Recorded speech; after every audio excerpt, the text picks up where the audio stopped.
Writers, have you ever wondered what an essay really is or how to write one that makes you think and cracks your heart open? Today, I'm joined by essayist, memoirist, and master of the personal critical form, Lilly Dancyger. We're diving into her latest book, First Love, an intimate, electric collection of essays about friendship, identity, and what it means to grow into yourself within the relationships that shape you. During our conversation, Lilly shares her fierce insights on the craft of memoir, why she resists the idea of writing as catharsis, and how she pushes back against the dead girl trope by keeping her murdered cousin Sabina vibrantly alive on the page. If you've ever asked yourself how to turn painful memories into powerful art, this episode is for you.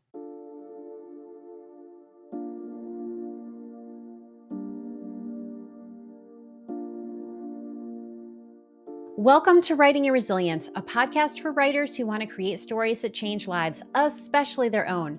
I'm your host, Lisa Cooper Ellison. As a writer and trauma-informed writing coach, I'm here to guide you on a transformative journey through the art of writing, self-discovery, and resilience. Each week, I'll share my best tricks, tips, and strategies to help you write more authentically, craft deeper, truer stories, and overcome the common storytelling roadblocks we all face. Together, we'll explore how to bounce back when life gets tough and stay connected to your inner calling. So grab your pen, your notebook, and an open heart. It's time to do the work that changes the world, one story at a time. Hi, I'm Lisa Cooper Ellison, and I am excited to invite you to join me on March 5th for my course, Memoir Backstory. If you're a memoirist, you know that backstory is a crucial part of your memoir, but it can be so tricky to figure out how much to include and how to weave it in without overwhelming your story. In this webinar hosted by Jane Friedman, you'll discover what to keep, what to cut, and what to repurpose so that you can write a captivating story while also working on your author platform. Best of all, this webinar is only $25. To register, go to janefriedman.com/memoir backstory with Lisa Cooper Ellison or click on the link in the show notes. I look forward to seeing you on March 5th. Well, hello, Lilly. I am so honored to have you on the podcast today. Welcome. Hi, thank you. Thanks for having me. Well, it has been such a joy to read your essay collection, First Love. I'm going to hold it up for the people who are seeing this on YouTube. It is such a well-written book. I adored just every sentence that you wrote, and there were so many things that spoke to me. We're going to talk about that in a few minutes, but I always like to give my guests the first chance to tell us a little about who you are, what you do, and what you would like us to know about First Love and any of your other writing, because you have an extensive publishing background and publishing history. Sure. Thank you so much. Yeah, First Love is my newest book. It's an essay collection. I call them personal critical essays. There's some hybrid stuff going on. They are all about friendship, but they're also about what it means to be a woman in the world and the different kind of roles that we're expected to fill, allowed to fill, and kind of the process of evolving into a self, which in my experience, and I think a lot of people's experiences, is something that happens in community, which is why that story ended up being told through stories of my closest friendships. My first book was a memoir, Negative Space. It was also a hybrid, but in a different way. It's kind of an art book memoir about my father, who was an artist, who died when I was 12. And so it's the story of his life and art, and also the story of the decade I spent interviewing everybody I could find who knew him to try to put together a fuller picture. In addition to my own writing, I teach at 2 MFA programs at Columbia and Randolph College, and I run a bunch of independent writing classes, and I'm a freelance editor. And I think those are my main hats at the moment. Yeah. And I can say that we have some shared clients, and anytime a client has worked with you, they always sing your praises. Oh, thank you. Because you bring such a sharp editorial eye to their pages, to all of the ways that you teach, and you definitely brought it to this book. And what spoke to me is there are so many ways that you comment on how friendships work that made me think about the roles friendships play in my own life. And then I think there are some points of intersection in our own personal experiences There was a time in my life when I was roaming the streets at 3 a.m. And understand both the terrifying nature and also the freedom of that. And then the music, there's definitely some intersections there.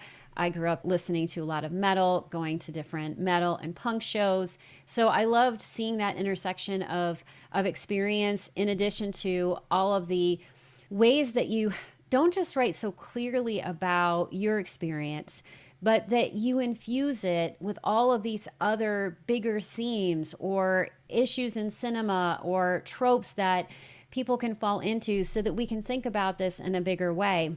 And we're going to talk about some of the writing piece in a moment, but I want to start by talking about something that we discussed during our email exchange, which I think is so important for us to talk about. And that is the fact that you personally bristle at the idea of memoir being associated with catharsis. I'm going to say right off the bat, I agree with you 100%. We are on the same team here. And I read an essay that Jane Friedman recently wrote for her blog post about why your memoir may not sell. And that's one of the red flags she talks about. If your book, if you wrote it just to process your pain, then that's not enough. So that's her opinion. But I'm really interested in your opinion on this. Yeah, I mean, I would agree with that for sure. I think processing your experience and healing yourself is a great reason to write, but that's a very different endeavor than writing something that you intend to publish and share with the world. Yes. And I think a big reason that I tend to bristle at conversations that situate memoir in like therapeutic language or talk about it as healing and cathartic and all of that is that I think it often is a way to kind of belittle or downplay the artistic value, especially with women's writing. Yes. If a man writes about his life, he's making art drawn from personal experience. If a woman writes about her life, she's trying to heal herself, and going through an emotional process. I tend to kind of take a defensive posture whenever that idea comes up, even though, I have drawn from the most difficult experiences in my life to write my books. And there definitely was an element of part of the reason that I come to the page to begin with is to make meaning of hard things, and is to kind of try to make experiences that don't make any sense make sense, right? And try to find something beautiful in them even, But that's only a part of it, and that's kind of like the entryway into it. But for most of the process, my motivation is much more focused on making art than it is on digging around in my own wounds, right? I go looking into my past for material, but then once I have that material, I'm more focused on making something out of it. I think I just tend to find that those conversations are often laced with condescension and misogyny. I get defensive about memoir in general, and especially women's memoir, and especially women's memoir about a traumatic experience as being art, on the level with anything else that we talk about as art making, and the kind of personal impact of it, and if it helps you make sense of your own experience, and maybe even sometimes helps you heal, although that has honestly not really been my experience, then that's a great additional benefit. Yeah, and I think it's really important to separate the process of creating art and the process of telling a really great story with the process of healing. And, what I often tell people is that healing is about integration. It's about finding out how whatever you've gone through fits within the story of your life and how you operate. And that's an ongoing process. Yeah. And writing can definitely help you do that. But I've actually studied the research behind this, and some of the research that gets thrown around is James Pennebaker's research, which says that, if you write about difficult life events, it's going to improve your health. And yes, there is clinical data that can work if you make new meaning from it. If you do not make new meaning from it, if you just, what I say is polishing your pain, which I do see a lot of in the writing space, where someone has written something horrific and they think that if they're just write it better or clearer, or they make those details more precise or sharper, then it's going to elevate itself to art. But we're still at the realm of, this is what happened to me. And what happens is you can actually re-traumatize yourself in the process. And there's a lot of data around that, writing about traumatic events in particular can increase symptoms of PTSD. It can do all of these other things we want to be really mindful of so that we're not just trying to polish pain or thinking that healing is enough when it comes to publishing for a larger audience, because art is about meaning and it's about elevating it so that you are part of a conversation and that you're contributing to that. Yeah, I agree. I agree entirely. And I also think even when you do make meaning out of an experience on the page, that doesn't mean you're all of a sudden healed. Yes. The work of processing your experience and being okay or getting to a place where you can move forward, that's an ongoing thing, and that's a big and extensive project in and of itself that doesn't just happen as a byproduct of writing a book about a difficult experience.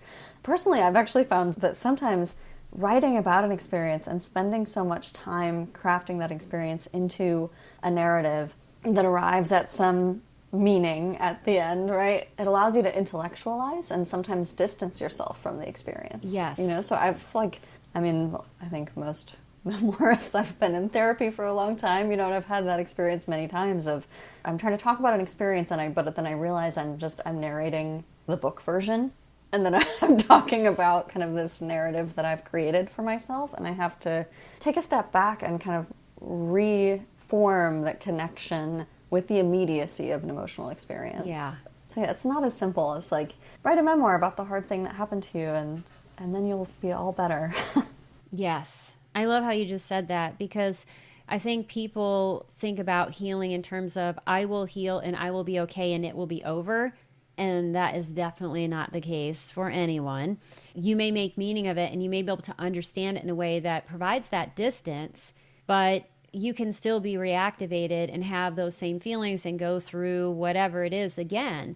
You're going through it at a deeper level, and you want to allow for the spaces where you can do that so that your art can be a place where you're doing something different.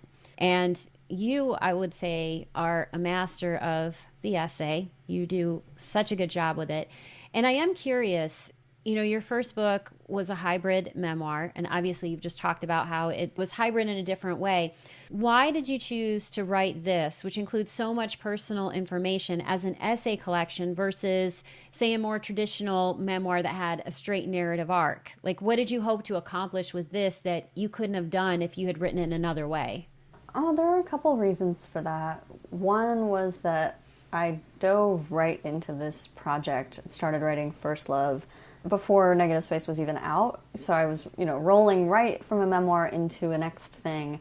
And part of it was just that like writerly distractibility or like the need for a new challenge. I didn't want to just do the same thing again that I had just done, even though, of course, it wouldn't have been exactly the same, but, I didn't want to just repeat the form. I wanted to try something else and find a new way in to a project. But also because the content itself, the subject matter of First Love, writing about friendships, a big part of kind of the central idea, like if there is a quote-unquote thesis to the book, is how complete the distinct universe of each intimate relationship is, including how distinct the version of ourselves that we get to be in that relationship is. So it made sense for the pieces in this book to be more, discrete units where each relationship is talked about in its own essay, and that essay is its own complete, distinct thing with its own kind of set of rules and its own sensibility and its own shape and approach and voice and style and all of that, So I think it just allowed more space for play and variation in thinking about essays rather than one continuous narrative. Yeah, I love that you brought in play, and you said something that's really important, because people often ask me, okay, well, what will happen after I complete my memoir? Will I have arrived? Will I have some sort of feeling that I hope to have? Maybe you will, maybe you won't. But one thing that often happens, the thing that's next, is that if you are a writer, you're going to find another project, and you're going to want to do something different. You're going to set a new challenge for yourself. You're going to push your art in another direction and see what else you're capable of. And I see that all the time with the writers that I meet with and that I work with and I get to interview, because there is no mountaintop we land on. When we're artists, it's always about living with the discontent and finding out what that new challenge is so that we can use our voice or whatever the medium is in a different way. And one of the things that you do on the page is you're able to not just talk about intimacy and intimacy in friendships and friendships between women, you're able to really show it on the page. That's one of the things that I loved. I felt like I really knew your characters, and I could feel the love for your characters that you had rendered. And I felt like there was an intimacy between me and them. And I think one of the best ways for people to experience that is to hear your words, because you do it so well. Would you be willing to read something so that people can hear that? And then we can talk about how you created something that is so intimate. Like, what decisions did you make as a writer in order to elevate just an experience into art? Sure. Yeah, I'd be happy to. And just, one more thing about that idea of like how there's no mountaintop. It's like, this is not a discouraging thing, like you'll never get there. This is a good thing, right? Like, thank God for that. How sad would that be to finish writing? To be like, okay, I've done it, check. Then what would you do? The analogy that I would say is, what will happen if high school is the best time of your life? Right. Yeah. I find that to be somewhat tragic, Absolutely. No offense to anyone who had a great high school experience. That certainly was not mine. Okay, so I'm going to read this paragraph that you pulled out earlier. I'll say before I read, this is a paragraph that is talking about intimacy, but it's also a paragraph that's talking about cocaine. So that's why the cadence is the way that it is. I can see us so clearly. Two pale girls dressed in black, skinny as street dogs, approaching a favorite stoop and both slowing down instinctively. Not even the briefest break in the torrent of stories we were volleying back and forth as we had a second, simultaneous conversation with only eyebrows or jutting chins, agreeing it was time for another smoke break.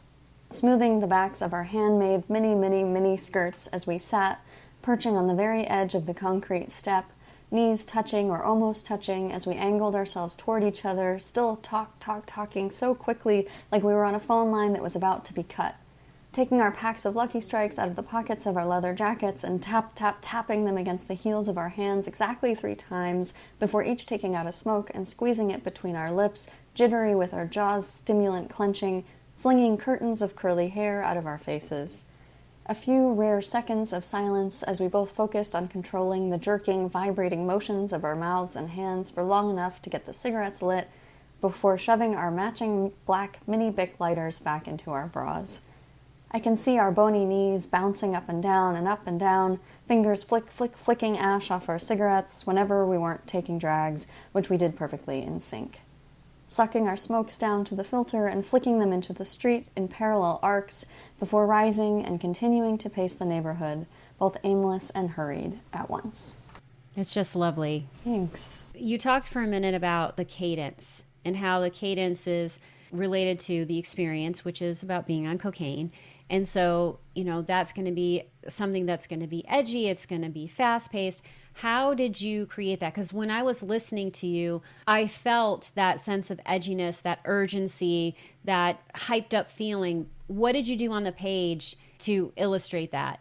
Yeah, I love that you called out that paragraph, actually, because I rewrote that paragraph many times trying to get to that feeling. I think at one point it was one really long sentence, and I was like, okay, that's too much. That's like too hard to follow on the page. It's like trial and error of experimenting of how do I get this like kind of frenetic relentlessness of that feeling.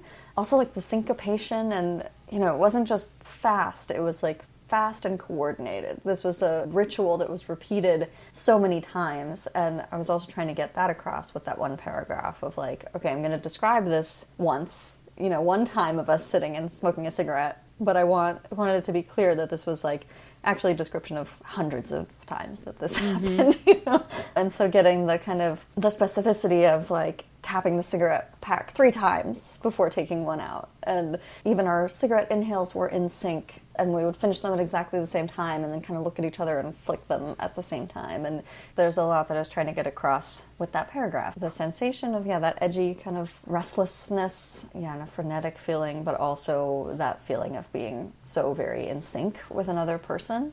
But as for how, I don't know. It was just rewriting it many, many times until it felt that way, and reading it aloud while revising. Yeah, and some things I noticed is like the length of your sentences, how much you were packing into them, and then just even some of the words, like the jutted jaw, the tap, tap, tap of the cigarettes. There's this sonic component. Do you know Athena Dixon? Mm-hmm. Yeah. I love Athena. Yeah, she's great. And, she has a poet's sensibility, and she's always thinking about, what is the sonic component? What is it that the reader is going to hear, even if they're just hearing it in their minds? And how does that affect their experience of things? And I think that you definitely do that in this paragraph. And it has this sacred feel to it, like that sense of ritual that you mentioned. Because, we can tell just the fact that they are so in sync, and that it's the eye contact, it's the proximity of the knees that tells us it's time for another cigarette. And it's that whole process of writing and revising. And I don't know what your revision process is, but sometimes I have to actually walk around and even do whatever the action is out in the world, and almost recreate the scene physically in order to tap into the specific details that I need so that I can bring it to life on the page. I'm wondering if you do anything like that. It's funny, I think when I do kind of experiential stuff like that, it's usually earlier in the process for me of like trying to access memory enough to get details on the page. And then by the time I have the scene written, I have my details and I'm revising, which, first I revise for like flow, and is the story following the trajectory I need it to follow? Am I taking too long or not long enough in certain parts and all of that? But then the later stages of revision are definitely for sound, as you mentioned. And at that point, it's just a lot of go over and over and over and over and over it. Print it and read it on paper and make notes and then input them and then leave it alone for a week, and then I'll like send it to my Kindle and read it there, like just trying to encounter it in different ways, change the spacing or the size of the font or whatever, just trying to trick my brain into seeing it as a new thing so that I'm really paying attention to each word rather than like skimming over it because I've read it 100 times already by then. Yeah, I love that you have the strategies because we do get blind to our work. And something that I will do is I will record myself reading it and then listen back to it without the words in front of me. Then I will listen back to it with the words in front of me. And I notice that each time I have different experiences. And I was in a class once with Sharon Harrigan, and this was a good long while ago. But what we did is we traded pages and we had someone else read our work because they aren't going to interpret it in the same way. And it was fascinating to hear how another reader interprets your sentences. Oh my gosh, you see it and feel it in a different way. That sounds exciting and terrifying. I would love to do that. That's exactly how it felt. Yeah. Yeah, it was a both and experience.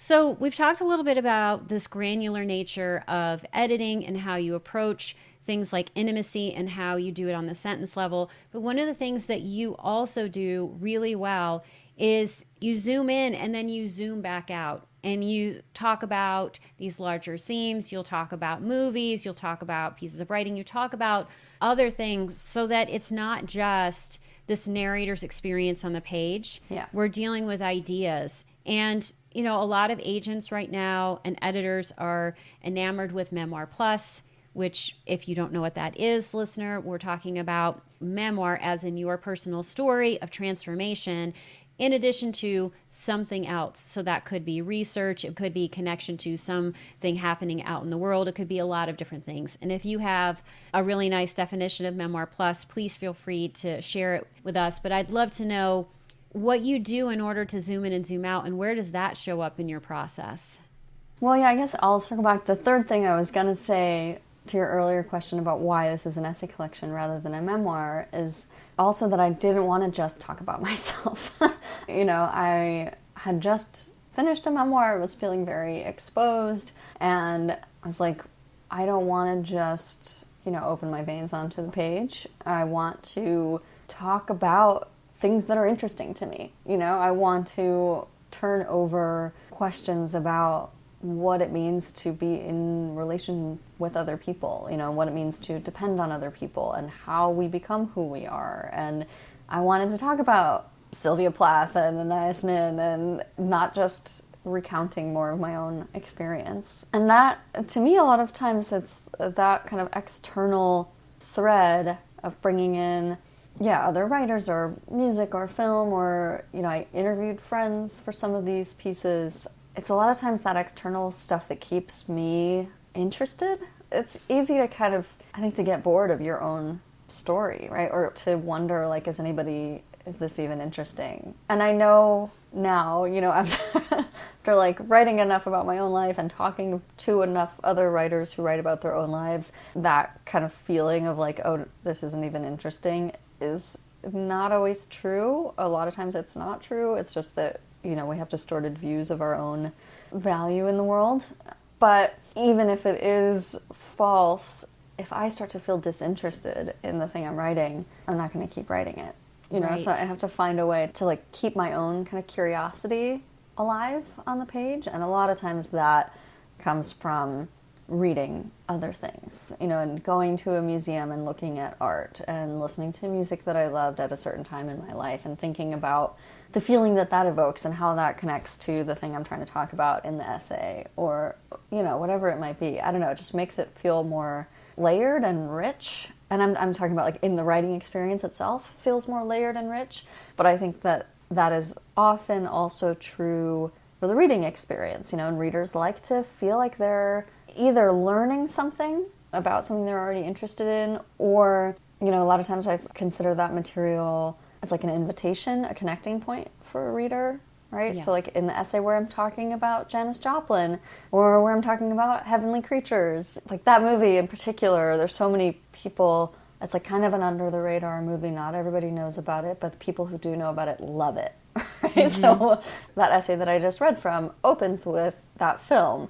And so a reader who might not have had the experience of being like a teenage punk cokehead with an obsessive relationship with her best friend in New York City might have the experience of watching and loving that film, so that's right. Another way for them to connect and a way for them to kind of feel like the essay is for them and speaking to them. And that, I think, has a lot to do with why agents and publishers are interested in that style, is that it theoretically at least broadens the audience, quote unquote. Right. Yeah, so creating those intersection points for you as the writer so that the work continues to feel interesting, and then also broadening the audience by providing different intersection and connection points with your readers. There's two reasons why you might do that. And what I can say for myself, one piece that I found to be really compelling, and so I'm just going to offer a little confession. Sure. I've loved your work for a long time, and I remember when you were pitching this book,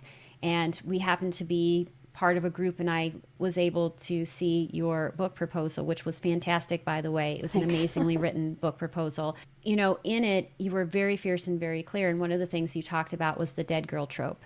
And I immediately started thinking about, like, wow, what is that? How does that play out just in the world, right? And in how I'm engaging with different stories or different things happening in the world. And then, of course, there is this very personal piece for you that you lost your cousin to a murder, which is something that you start out with. And that shows up repeatedly in your book. And what you also talk about, and I don't want to give too much away about that part of the story because I want people to read your book. I don't care. I'm always, if I love a book, I want people to go buy it. One of the things that you do really well is you create this super intimate scene in the beginning that brings her to life. And then she shows up throughout, though we do know early on that she is tragically murdered. And that serves as this launching point for talking about this. And it creates this sense of tension, what are we going to learn about this? But you talk about this idea of the dead girl trope and how often these stories that become murder mysteries are about either, the murderer or the investigator. who's solving the crime, but it's never about the girl. The girl becomes the silent piece. And you don't allow that to happen. And that's an intentional thing you talk about in the book. So when you were thinking about organizing this essay collection and you were thinking about it just even as a project, how did you know that Sabina's death needed to be a part of this project? And how did you think about the role she was going to play in this book so that we don't learn early on, oh, by the way, she's gone, and then she's just kind of a piece of furniture, or, you know, she's part of the scenery, but she's not part of the story? Yeah. She was part of the project from the very beginning. There were always kind of two entry points or two seeds of this project that grew together. There's the idea of close female friendships as like a site of identity formation and as like a central love story in our lives. And then there was the story of Sabina's death and the story of our relationship, right? And I knew from the beginning that I didn't want to write about her death, right? I've written about her, and her death is part of that story, but it's not the focal point. And that's why, with that first essay, the title essay in the book, First Love, is where we start. And we start with me and Sabina as young kids and show our relationship developing through our childhoods and teen years. And you don't find out until late in that essay that she dies. And that was very intentional because I wanted her to be a character alive on the page first, and I wanted readers to fall in love with her and to be invested in her as a person and to be invested in our relationship rather than kind of meeting her as a dead girl, like that trope, right? I mean, I love Law & Order, have seen every episode 500 times, but you meet the victim as a victim in every episode, right? And that's just like one example of that trope where it's like, it is a story about a murder, right? But a story about a murder starts with the murder, right? Or often starts when the person is already dead. So we never actually see them. It's about their absence and about the impact of their absence, but not about them. And so that was kind of a central challenge of this whole project, was how to do that differently and how to not fall into that trope, because it's, there are reasons that those stories are told in that way. It's very difficult to push against it. And in some ways, I don't think I fully did what I was trying to do in that way. The murder still is very much kind of at the forefront, and I do talk about her death and talk about my reaction to her death a lot. So yeah, I think if I had spent 5 more years to write the book, I might have really turned that trope all the way inside out. But I nudged it, at least. I pushed against it and kind of at least made it visible and made, I think, the pushing against the trope part of the story, which was kind of the best way that I could find to do that, was to just engage directly with, like, here is this kind of narrative trope that this story could very easily fall into, right, or map onto. Here's all the reasons I don't want to let it do that. And here's how I'm trying to not let it do that. Well, one of the things that I think you do that does defy the trope is that, well, number one, you call it out. And in a later essay, you talk about the different writers that inspired you: Sarah Perry, Rose Anderson. And they're gorgeously written. In the case of Rose Anderson's book, it is the death of her sister. In the case of Sarah Perry's book, it is the death of her mother. And they bring those characters to life on the page in the same way that you do. But the fact that you call out, like, hey, there's a certain expectation you're going to have for the story, there is a certain way that this story is told, to me brought a different lens to it and made me take a more critical eye to both how Sabina was portrayed in your story, and you do keep her alive in the same ways that Rose and Sarah do, by having stories where she is present, she's there. And, yes, the murder is there in the first pages, but it's not really discussed again a whole lot, like, until later on. So she gets to live for a good long while. And when I talked with Sarah Perry, that was one of the things she said is, I didn't want to start this book with my mother being dead on the first page or in the first chapter, and then she's gone, and you don't get to hear from her again. So she was very meticulous in the research she did to both render their lives together, but also her mother's life before she was born. Yeah. And so I think you're doing similar work, but the fact that you call it out brings an additional power to it. Thank you. That's part of where the personal critical essay idea comes in, right? And that's one thing that I love about the essay form is that I think in a lot of ways it's like uniquely positioned to consider itself while it's unfolding.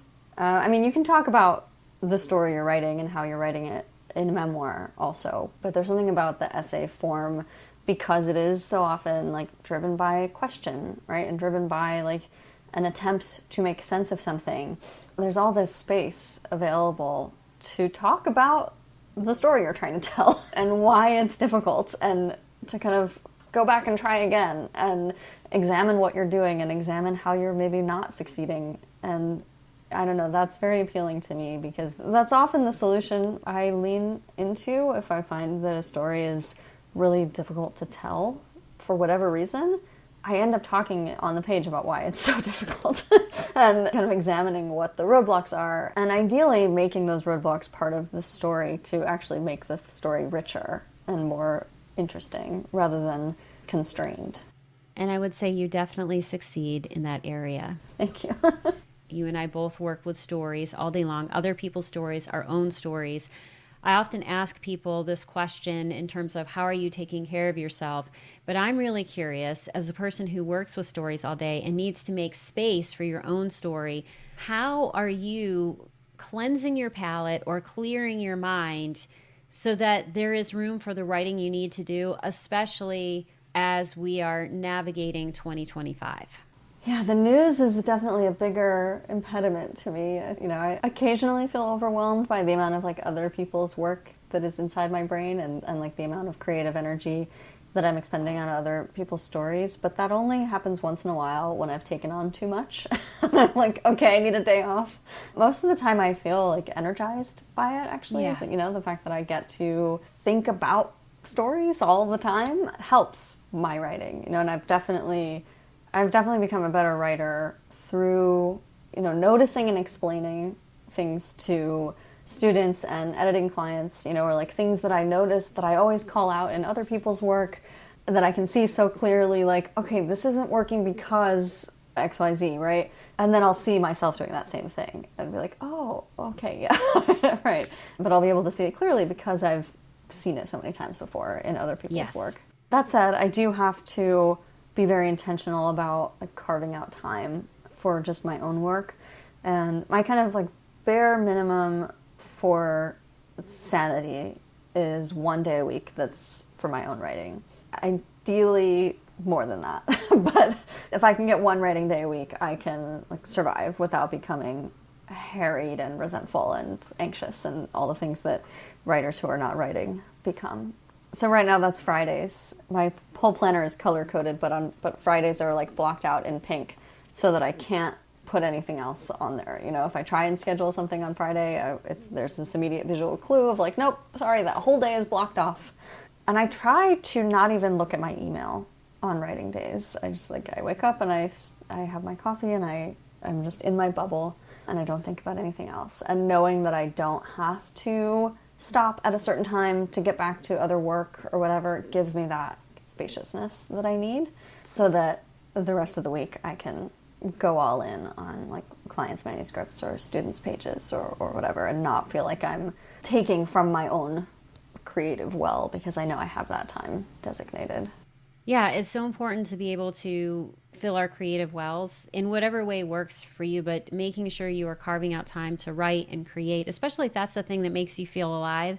I don't know about you, but whenever I have made the time to write, it doesn't matter what else I'm going to do. The rest of the day goes well because I made the time. Yeah. And even like the rest of the week, I don't know, like I've had a busy week this week.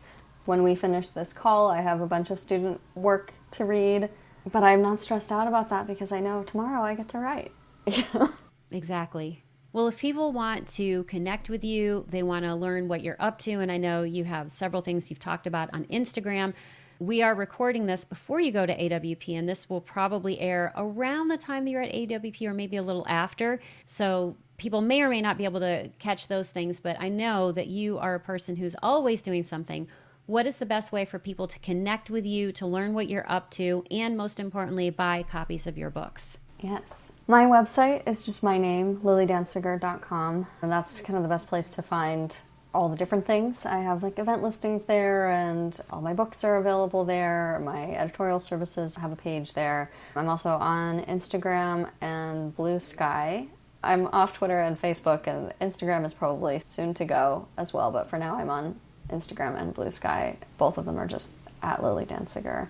And Substack is another platform that is full of issues, and I'm probably going to migrate off of there eventually, but for now my newsletter, The Word Cave, is at Substack. I have a couple series there. I write museum pages about looking at visual art and thinking about writing, and What is a Novel, which is a series of musings as I try and teach myself how to write fiction.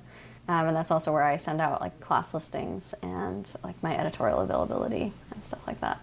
Well, all of those things will be in the show notes. And Amelia Ruby, she has a podcast called Off the Grid, which is about getting off social media. She's also an author, and she's a business owner, and she edits podcasts. And she has done this beautiful podcast series on how to get off social media without losing all of your followers, which is really important for, if you're a writer, you know, you need to still be able to connect with your readers. And how do you do this in an age where a lot of these platforms that people have been relying on are changing, or people are finally seeing behind the curtain and saying, what's really going on here? And do I want to engage with that? So yeah, I will be interested to see where you end up. Someday I'll have my Pynchon era where I'm just not findable anywhere and never seen in public, but not yet. For now, I still need to be findable. So I happen to share that dream. I think that, you know, I think a lot of writers do. I know. And I think there's a life that we can have when we are not doing those things that is vastly different than when we are putting ourselves out there all the time. Thank you so much for being on the podcast today. It has been an absolute pleasure. And thank you again for sharing so much of your wisdom about first love. It was such a gift to be with you. Thank you. Thanks so much for having me. This was fun. Thanks for listening. If you'd like to learn more about Lilly, and most importantly, buy a copy of First Love or her other books, please see the show notes for this episode. But before you go, I would love it if you would text the show if you're on Apple Podcasts or Spotify, or leave a comment on YouTube with a yes or no response to the following question. Do you believe that memoirs are about more than catharsis? I'd love to know your opinion, and if you have more to say on this, just add it to your response. And speaking of wonderful responses that I've had in the past, I want to give a special thank you to Wendy Kenner, Lisa Rizzo, and Stephanie Schafferin for your kind words about last week's episode with Crystal Prophet. I loved hearing that this episode inspired you, and I just want to thank you so much. And listeners, if you have yet to say hello to me, I look forward to hearing from you too. That's it for today's episode. Thank you so much for tuning in. I truly couldn't do this podcast without your support. If you love this episode, here are 3 simple ways you can keep this show thriving. 1, subscribe or follow Writing Your Resilience on Apple Podcasts, Spotify, or YouTube so you never miss an episode. 2, leave a 5-star review to help others discover the podcast. 3, join my engaged writing community by signing up for the Writing Your Resilience newsletter. As a thank you, you'll receive a free copy of Write More, Fret Less, a toolkit for gaslight-proofing your writing practice. Have feedback for the show, a topic you'd love me to cover, or questions you'd like me to answer? Drop a comment on YouTube, text the show, or email me at writingyourresiliencepodcast@gmail.com. Until next time, keep writing, keep growing, and keep showing up for yourself. Your story matters, and I am so proud to be writing alongside you.